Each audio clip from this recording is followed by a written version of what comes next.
भगवान ने गोपियों का स्वागत किया, आइए आपका स्वागत है, आपका स्वागत है। क्यों आई हो? गोपियां कहती हैं प्रभु आपने बुलाया है। भगवान ने कहा मैंने बुलाया है तो अब मैं आपसे कह रहा हूं तुम यहां से चली जाओ, क्योंकि रजन्येचा घोर रूपा घोर सत्तो निसेविता प्रत्यात ब्रजम नेहम स्तेयम स्त्री विसुमध्यमा।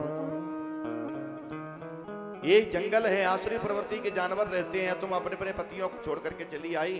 पतिव्रता स्त्री को चाहिए अपने पति की सेवा करे, अपने पति के अलावा पराये पुरुष को सपने में भी न देखे। एक सत्यवान, एक सावित्री नाम की देवी जो अपने पति के प्राणों को वापस ले आई। एक तुम हो, सब अपने अपने पतियों को छोड़ करके मेरे पास में चली आई हो। दुस्सीलो दुर्भगो वृद्धो जड़ो रोग धनो पिबा।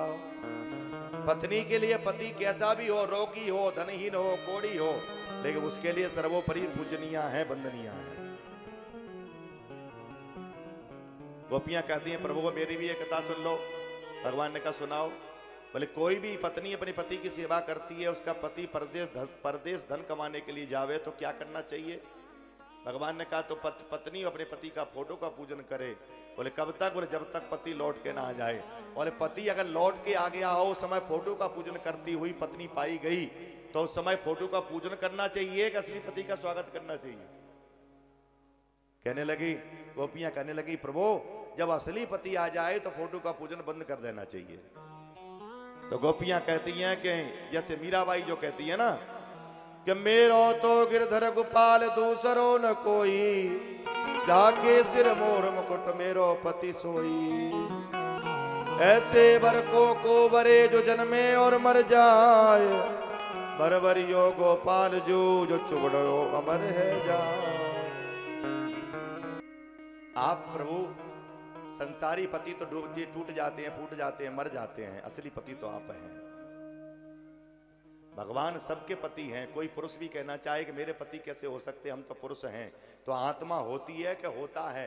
बोलो, आत्मा होती है। स्त्री के अंदर भी आत्मा है, पुरुष के अंदर भी आत्मा है। आत्मा स्त्री लिंग है। अगर आत्मा होती है तो हम समस्त स्त्रियां हैं। हमारे पुरुष कौन है? हमारे बांके बिहारी है। हम सब समस्त गोपियां हैं, समस्त गोपियां।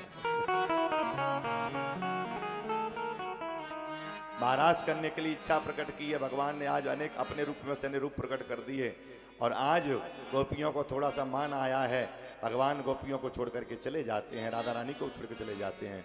गोपियों ने पीपल से पूछा, बरगद से पूछा, तुलसी से पूछा, कहाँ चले गए कृष्ण? मुझे दर्शन दो, मुझे दर्शन दो। तब गोपियों ने कहा भगवान को कैसे पाया जाए? तो गोपियों ने गीत गाया है। इस गीत को भागवत में कहते हैं गोपी गीत। तो आइए, बड़ा सुंदर गोपी गीत है। इस गोपी गीत का जो नित्य पाठ करता है उसे राधा कृष्ण की चरणों की भक्ति प्राप्त होती है।